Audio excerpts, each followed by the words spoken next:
भोपाल में गौवंश कटने का मामला शांति नहीं हो रहा है, बढ़ता जा रहा है, बढ़ता जा रहा है। भोपाल के सरकारी स्लॉटर हाउस में जो हुआ वो नहीं होना चाहिए था। भैंस बताकर जिन गायों को काटा गया है वो नहीं काटना चाहिए था, और ये सब कुछ निगम प्रशासन की नाक के नीचे हुआ है, इसलिए प्रशासन से सवाल पूछे जाएंगे। और अब तो मामला इतना बढ़ गया है कि जगह जगह प्रदर्शन होने लगे। महापौर के घर पर कालिख पोती गई है, और इतना ही नहीं, जानवरों के अवशेष जिस नाले में बहाए गए उसी का पानी लोगों के घरों तक पहुंच रहा है। क्या ही शर्मनाक हरकत है। पूरी खबर आपको विस्तार से बता देता हूं। बुधवार सुबह बजरंग दल के कार्यकर्ता बड़ी संख्या में महापौर मालती राय के सरकारी आवास पर पहुंचे। पहले इन कार्यकर्ताओं ने नारेबाजी की, उसके बाद महापौर मालती राय के इस्तीफे की मांग की और फिर बंगले के बाहर पोस्टर चिपकाए। महापौर की नेम प्लेट पर कालिख भी पोती गई और बजरंग दल ने ये मांग की कि जो भी जिम्मेदार है उस पर कार्रवाई की जाए। अब हिंदू संगठनों में इतना गुस्सा क्यों है, ये भी आपको बता देते हैं।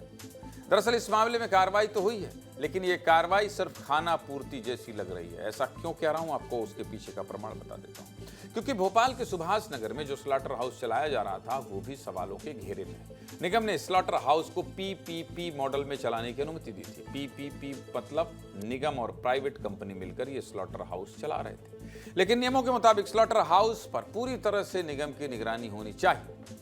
इसका मतलब निगरानी का काम निगम का था। स्लॉटर हाउस में होने वाली गतिविधियों की जिम्मेदारी भी निगम की थी, लेकिन निगम प्राइवेट कंपनी के हाथों में जिम्मेदारी देकर आराम से बैठा।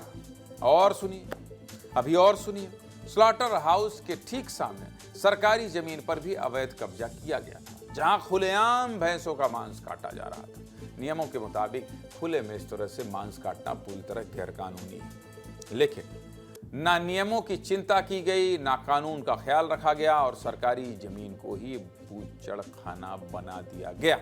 अभी खत्म नहीं हुआ। और सुनिए, जिस गाड़ी से गोमांस ले जाया जा रहा था उस गाड़ी पर साफ साफ निगम का नाम था, लेकिन जांच में जानते हैं क्या पता लगा? जांच में क्या पता चला? जांच में पता चला कि ये तो प्राइवेट गाड़ी थी, ये गाड़ी निगम की है ही नहीं। यानी कि सरकारी स्लॉटर हाउस से एक प्राइवेट गाड़ी में गोमांस भरकर ले जाया गया। अब सवाल ये है कि या तो निगम के अधिकारी कुछ जानते नहीं थे, या फिर सब जानते हुए सब होने दिया गया। इसी स्लॉटर हाउस के सामने से हमारे सहयोगी विवेक राणा ने एक रिपोर्ट भेजी और नेताओं से भी बात की है। देखिए।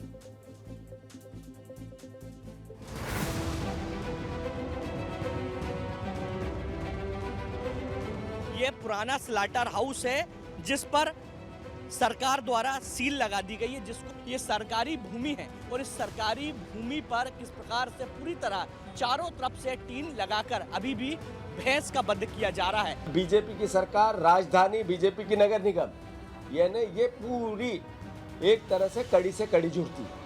तो इनका चेहरा, जो गाय की बात करके लोगों को भ्रमित करते थे, इनका काला चेहरा जनता के बीच में आया। गौ माता का संरक्षण करना हमारा कर्तव्य भी है और हमारा दायित्व भी है। यदि किसी ने गोकशी की है तो वो बख्शा नहीं जाएगा, ये सुनिश्चित है। कार्रवाई के नाम पर लीपापोती हो रही है, और वो ट्रक जो पकड़ाया था वो कहाँ है? पुलिस क्यों नहीं कार्रवाई कर रही? आनन फानन में उसको जेल में डाल दिया, उसका टेस्ट कराना चाहिए। की भूमिकाओं की जांच हो रही है, और कितना ही बड़ा अधिकारी है, अगर वो भी गड़बड़ी उसके द्वारा की गई है तो बचेगा।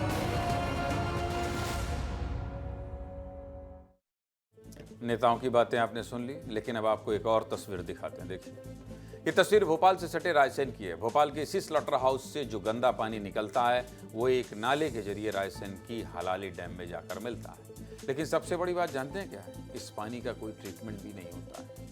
यानी मांस के टुकड़े, हड्डियों के अवशेष इस नाली के जरिए हलाली डैम में पहुंचते हैं और फिर वही पानी लोगों के घरों तक पहुंचता है। इसको लेकर रायसेन में हिंदू संगठनों ने विरोध भी किया है। रायसेन से हमारे सहयोगी विजय राठौर ने एक रिपोर्ट भेजी है, आपको ये भी दिखा देता हूं। देखिए।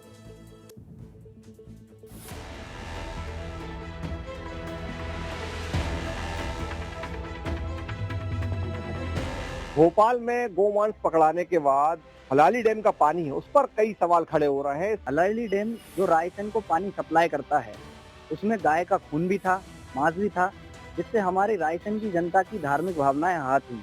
इसका हम कड़ा विरोध करते हैं। और हलाली का पानी हमें पीना पड़ रहा है, भले ही वो फिल्टर हो रहा है पानी, और उसमें खून तो जो है मिल ही जाता है, जिससे हम बीमार भी हो रहे हैं और हमारी धार्मिक भावना भी आहत हो रही है। जिले में जितनी भी नगरीय निकाय हैं, चाहे नगरीय निकाय हो चाहे ग्रामीण निकाय हो, सभी निकायों को हमने पेयजल की टेस्टिंग के लिए निर्देश दिए हैं और जितने भी हमारे वाटर टैंक हैं उन सभी वाटर टैंक्स में पेयजल की क्वालिटी को इंश्योर कराने के लिए सतत रूप से निर्देश हमारे प्रसारित भी हुए और टीम मौके पर जा रही है। अब मामला इतना आगे बढ़ गया है तो इसकी गंभीरता को सरकार ने समझा और एसआईटी का गठन किया। अब एसीपी रैंक के अधिकारी दोबारा से इस पूरे केस की जांच करेंगे। सुनिए भोपाल कमिश्नर हरिनारायण चाराई क्या कह रहे हैं। इस पूरे मामले की गंभीरता से और गहनता से विवेचना के लिए इसमें एक एसआईटी गठित की गई है, जिसमें विवेचना के रूप में सहयोग करने के लिए खासतौर पे एसीपी रहेंगे, एसीपी स्तर के अधिकारी, और साथ ही साथ 2 इंस्पेक्टर स्तर के अधिकारी, निरीक्षक स्तर के 2 अधिकारियों को रखा गया है, जो कि इस पूरे एसआईटी के माध्यम से पूरे मामले की गहन जाँच करेंगे। सीधे मुद्दे की बात क्या है? सीधे मुद्दे की बात यही कि अगर निगम प्रशासन के स्लॉटर हाउस में गाय काटी जाएगी तो सवाल तो पूछे जाएंगे और निगम के ऊपर, निगम के जिम्मेदारों पर सरकार को बहुत बड़ी कार्रवाई करने की जरूरत है ताकि दोबारा ऐसा ना हो।